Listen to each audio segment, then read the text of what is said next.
from Pope Francis to his advisors to some of the global economic elites are talking about this new global transformation into a new order. I think they're talking about global government. Why does that make me a nut? I'm John Leffler. This is Steel on Steel.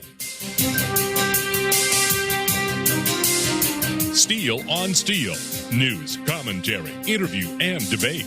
An alternative information source for politics, religion, and global events. Now, here's the host of Steel on Steel, John Leffler.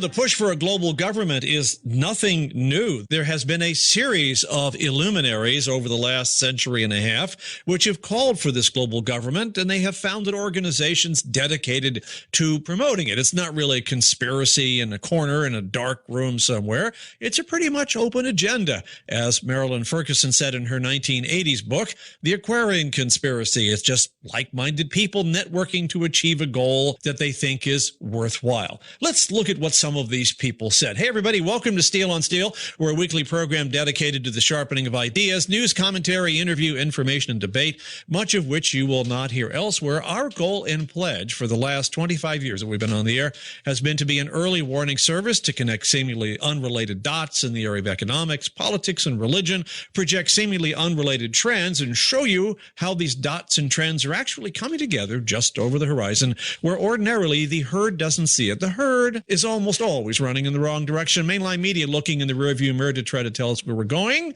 or being journalist activists by reporting some stories and not reporting others, reporting some facts and not reporting others. And since all of that's true, and we are an early warning service, remember that your failure to be informed doesn't make me a wacko. It's interesting that the calls for a new order, a new world order, a new global government, now we're hearing the transformation of Western society, the transformation of the global economy, the transformation of the global government. This goes back way over a century. There's a fairly good number of organizations and luminaries who have been pushing for it. The very strange thing is when you or I talk about it, and heaven forbid you should ever use the words New World Order, the typical knee-jerk reaction is, oh, well, that's conspiracy theory, and it's just brushed off the table as if nothing is going on. Marilyn Ferguson, in her book, The Aquarian Conspiracy, referred to it as an open networking of people. It wasn't really a conspiracy like somebody in a dark room with secret organizations and handshakes. It was rather pretty much open, just like-minded people networking towards a common goal. Let's look at the history of it. In 1946, this is a long time ago for most of us here. That was 2 years before I was born. The National Education Association Journal, this is the same NEA that pretty much opposes school reform today, published a document by Joy Elmer Morgan, The Teacher and World Government. Now, Joy Elmer Morgan was editor of the NEA Journal from 1921 to 1955. So we would think that his ideas pretty well represent what the NEA believed in. He said here, in the struggle to establish an adequate world government, the teacher can do much to prepare the hearts and minds of children for global understanding and cooperation. At the very top of all the agencies which will assure the coming of world government must stand the school, the teacher, and the organized profession. Wow, that's pretty blunt, isn't it? Let's go to 1948. Julian Huxley, the first Director General of UNESCO, the United Nations Education, Scientific, and Cultural Organization, published its purpose and philosophy. He declared, quote, the general philosophy of UNESCO should be a scientific world humanism, global in extent, and evolutionary in background. In its education program, it can stress the ultimate need for world political unity and familiarize all peoples with the implications of the transfer of full sovereignty from separate nations to a world organization. Political unification in some sort of a world government will be required. Now, bear in mind, these are not right-wing wackos saying this. And education did play a big role. In 1971, the Institute for Global Education was founded with advisory board members such as Betty Reardon of the Institute for World Order. Later, it was renamed the World Policy Institute, and it was involved in teacher training for world order education. In other words, how do we get teachers to start thinking about new global government? In 1973, Global Education Associates was founded by Gerald and Patricia Misch, the latter of whom would remark at a symposium in 1984 that, quote, traditional religion is failing to speak to problems in our society. The need for a new world order is our greatest challenge and opportunity. In September of 1976, Today's Education, it's a magazine, published NEA President John Ryer's editorial, Education for a Global Community, describing the NEA Bicentennial Committee theme of world interdependence. In the same issue, there was another article published as well, the 7 Cardinal Principles Revisited, Recommendations for a Global Curriculum. Meaning what? Training students to think as global citizens rather than as citizens of their country. In 1979, James Becker published a work called Schooling for a Global Age. He said that enlightened social engineering is required to face situations that demand global action now. Education is a long-term solution. Parents and the general public must be reached, convinced of the necessity of a global perspective.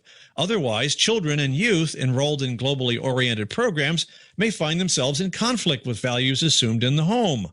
And then the educational institution frequently comes under scrutiny and must pull back. What's he saying right here? We have to get parents thinking in this global method as well, because other than that, kids are going to come home spouting all this globalism stuff, and the parents aren't going to like it, and the school boards are going to pull them back. Also in 1983, the National Education Association distributed a publication, Combating the New Right, which was a training program developed by the NEA Western States Regional Staff. It criticized Phyllis Schlafly, Mel and Norma Gabler, Howard Phillips, and other members of the New Right. The program tells teachers, you're a target of the far right if you ask students to examine their values, teach sex education, ever indicate it may be okay to lie, teach about values different from those of the students' parents, teach that anything goes, or if you feel it's okay to do it, train your students to be global citizens, teach humanism. Meaning what? Don't allow them to follow the ideas of their parents and their churches. Now, ultimately, the right began to catch on. There was a memo on Seattle Public School stationery that cautions that the term global education is an extreme political hot potato at this time with right-wing Christian groups opposing its use, and that instead of using the term global education, district personnel should note that a temporary safe term is multicultural international curriculum development. Right there. April 19th, 1985. The use of multiculturalism is a mask word for global education, and it was safe because at that time, the buzzword didn't attract any attention. And finally, right about the beginning of the 1950s, UNESCO published a series of booklets titled Toward World Understanding, in which it was said that children should be taught those qualifications of citizenship which provide the foundation upon which international government must be based if it is to succeed. It says the success of the teacher in bringing up his pupils to be good citizens of the world, as long as the child breathes the poisoned air of nationalism, education and world-mindedness can produce only precarious results. You see, they've been talking about this new order, the new world order, the transformation, the global multiculturalism for a long time. That's not something the right-wing wackos thought up. I could go on for another 90 minutes just reading these quotes, whose collection, by the way, I'd like to attribute to Dr. Dennis Cuddy. Let's get on to our roundtable. How are the global elites doing right now? I'm John Leffler. Like us at Facebook. We're at SteelOnSteel.com. I'm John Leffler. The program is Steel on Steel. Well, once a year, we tend to do this little thing. We call it our Globalism Roundtable. We want to see what the global elites are up to as they do their march to what they call global governance. And as many things are going through a change right now, this is very important simply because of the fact that we are approaching watershed events on a world stage, economically, geopolitically, possibility of war and collapse of some organizations we've known, the emergence of others. And my real question is, as we look at all of this, is some of this actually planned? Is this part of a dialectical plan to see whether we can bring new order out of an old chaos?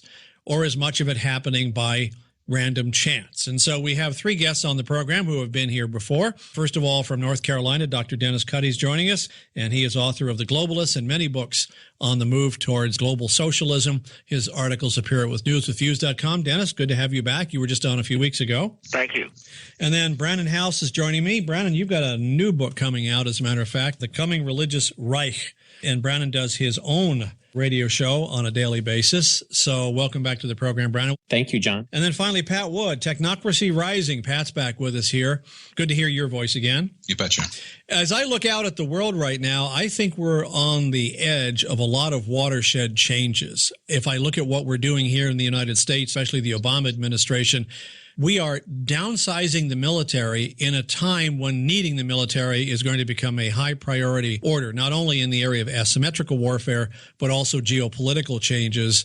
We seem to be running in the wrong direction in almost everything, and the American populace seem to be oblivious to it. So my first question, and you're all welcome to just jump into this free-for-all, is this all happening by chance? Is much of it directed? Is it a dialectic where they're trying to negotiate or manipulate things to try to get us into this new order, this new economic order, this new global order that they always keep talking about? I would say very pointedly that it is according to a strategy. I'm always careful not to try to pin every little picayune event on somebody planning and pulling strings. I really don't believe it happens that way anyway. But is there a strategy in place to move the world forward towards the directions that we see? Absolutely, positively. I've documented it, I think, many different directions since the late 1970s. And, we followed it for almost 40 years now. And I think there's a very precise strategy in place. It's been very consistent. It's been very methodical. And we're seeing the fruit of it today. So, in other words, is it what I call a win-win situation for them, or what I think may be better, a no-lose situation? That would be a good way to put it. No lose, no lose. They may not win every little situation, but they've got the overall situation in control, and it's still moving forward. And the evidence of that is, for all of the effort that activists have put in, and good men and women have put in over the last 40 years to push back against these trends, by and large, we've been completely unsuccessful. Even though we thought we might have done something along the way, we're worse off today than we've ever been in my history, in any case. I'm not sure about the history of the country, but at least in the last 45 plus years, we're worse off today than we've ever been. Right, Dr. Dennis Cuddy, I think I know what your answer is going to be on this. I remember one time I was interviewed by an Associated Press man regarding conspiracies and so on. He says, well, isn't this by chance or just organic? People who have a lot of money have influence. And I said, well, no, not really. It's not by chance. It's a coordinated strategy here by a number of various groups working in concert with each other. And as Pat was saying, not every little thing do they micromanage, but what they do is they have a no-lose because I guess I would call them psychological probes at first. They don't just say, well, we want to do something, then they try it, and oops, we failed. What they'll do, whether it's Elian Gonzalez being released or Terry Schiavo being allowed to die, whatever it is, they do these probes first to see what the public is ready for. So they don't appear to be coming forward and we're going to force you, the people, to do such and such. They create situations in which the public actually wants these things to happen, very much like in Orwell's 1984, where O'Brien, his Big Brother's agent, says to Winston, who's the hero, you will actually come to love Big Brother. And he explained various strategies will quicken the tempo of human life and so forth and so on. So they have these various strategies that they use, coercive strategies, to get the public to respond in a certain way so then they can come forward with a solution, say, okay, you wanted this, we'll give it to you. And you can see it ongoing. There are certain security issues involved, and they'll come forward with a solution of more government involvement, this, that, and the other. And what I try to do is give a historical background and then anticipate what they're going to do. So in a column I had in News with Views, it was April 15th of 2013. I was looking at the situation. I said, okay, terrorists, because there was the rise, ISIS was coming along and so on. And I said, okay, terrorists could do these 5 or 6 things. And within the next 2 weeks, they did 5 of them. So I try to anticipate according to what these global planners seem to be maneuvering, according to Brzezinski, and the regional linkages and so on. So it's not micromanaged. They have various options. They don't just put their eggs in one basket. It's not like Hillary is their only candidate or something. They have a pool of candidates. And it is not by chance. It is not organic. It is planned.